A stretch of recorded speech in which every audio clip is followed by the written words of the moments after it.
આપ જોઈ રહ્યા છો spark today news. Bodeli market yard ખાતે કપાસ વેચવા આવતા ખેડૂતો પાસેથી વટાવ કાપવામાં આવે છે, તેમજ કપાસ ભીનો હોવાથી કઈ કડદો પણ કરવામાં આવે છે તેવી ફરિયાદો લઈને છોટાઉદેપુર કલેક્ટરશ્રીને આવેદનપત્ર આપવામાં આવ્યું છે। જે આવેદનપત્રને લઈને આજે બોડેલી એપીએમસીના ચેરમેન તથા વાઇસ ચેરમેન દ્વારા પ્રેસ કોન્ફરન્સનું પણ આયોજન કરવામાં આવ્યું છે।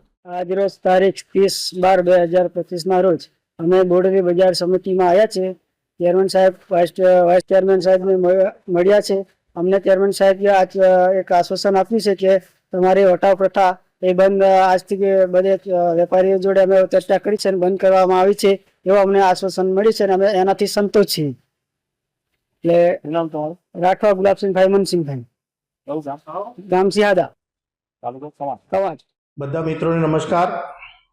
આજના સંદર્ભમાં પ્રેસ કોન્ફરન્સ બોલાવવાનું કારણ એ હતું કે કાલના બોડેલી લાઈવના સમાચાર દ્વારા અમને લોકોને બોડેલી એપીએમસી લોકોને ખબર પડવામાં આવી કે કાલે બોડેલી લાઈવ દ્વારા કલેક્ટરશ્રીને કવાંટ વિસ્તારના ખેડૂતોએ આવેદનપત્ર આપેલું છે। એ આવેદનપત્રમાં એમનો મુદ્દો એવો હતો કે બોડેલી એપીએમસી દ્વારા કપાસ લઈને જે લોકો આવે છે એ લોકોનો વટાવ કાપવામાં આવે છે અને કડદો કરવામાં આવે છે। ત્યારે મારે એવું કહેવું છે કે આજથી 15 દિવસ પહેલાં જે લોકોએ કાલે કલેક્ટરશ્રીને આવેદનપત્ર આપ્યું છે એ લોકો દ્વારા અમે 15 દિવસ પહેલાં એ લોકોની રજૂઆત અમને કરવામાં આવી હતી। ત્યારે એમને કીધું હતું કે ભાઈ અમારી એપીએમસીમાં કોઈ વટાવ પ્રથા કે કોઈ કડદો પ્રથા નથી।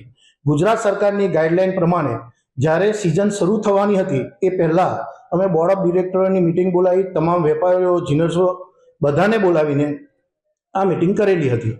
ત્યાર પછી અત્યાર સુધી અમારી જોડે એક પણ જણની કોઈ પણ ખેડૂતની એવી ફરિયાદ આવી નથી કે અમારી બોડેલી એપીએમસી દ્વારા જીનર્સોએ જે લાયસન્સ હોલ્ડરો છે એ લોકોએ કોઈ કડદો કર્યો હોય કે કોઈ વટાવ કાપ્યો હોય। આ જે ખેડૂતોએ કાલે જે વાત કરી છે એ વાતનું કોઈ તથ્ય છે નહીં, એ વાતનું અમે ખંડન કરીએ છીએ।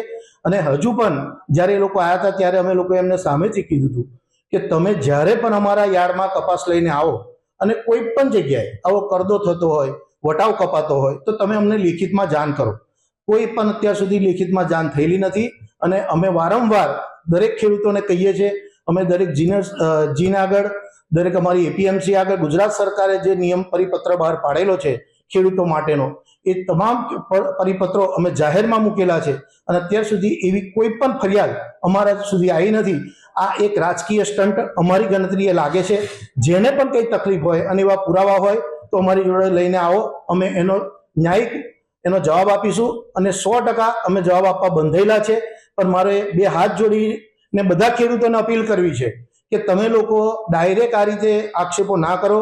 અમારી એપીએમસીમાં આવો, અમારા યાર્ડમાં આવો। સરકારશ્રીના નિયમ પ્રમાણે અમારા યાર્ડમાં આવતો કપાસ જે ખેડૂત લઈને આવે છે એને થતો અન્યાય એની સામે અમે લડવા માટે તૈયાર છે। એનું લાયસન્સ પણ રદ કરવા માટે અમે બંધાયેલા છે।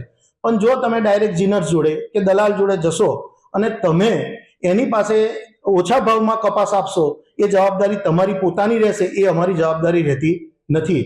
એટલે વારંવાર કહીએ છીએ કે તમે જીનર્સ અમારા કમ્પાઉન્ડમાં આવી અમારી ત્યાં હરાજીનો લાભ લો અને તમને ન્યાય મળે એના માટે અમે બંધાયેલા છે। અમારું બોર્ડ આ બાબતે સતત ચિંતિત છે અને અમે લોકો એના માટે અગ્રેસિવ છે।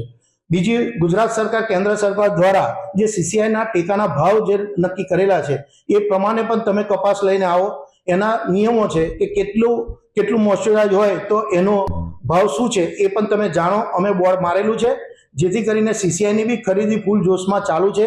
એના નિયમ પ્રમાણે એની નોંધણી કરાવો અને એપીએમસીને માં આવો, એપીએમસીનો પણ લાભ લો અને સાચી રજૂઆત કલેક્ટરશ્રીને બી કરો, સરકારમાં પણ કરો અને તમે રજૂઆત કરવા ખરેખર હકદાર છો પણ એ સાચી રજૂઆત કરશો તો અમને પણ ગમશે। પણ ખોટા કોઈ રાજકીય હાથો બનીને આગળ કામ ના કરો એવી બધાને અપીલ કરું છું। જય હિન્દ, જય ભારત। શું નામ બાપુ? Yashpalsinh Thakor, Bodeli APMC vice chairman.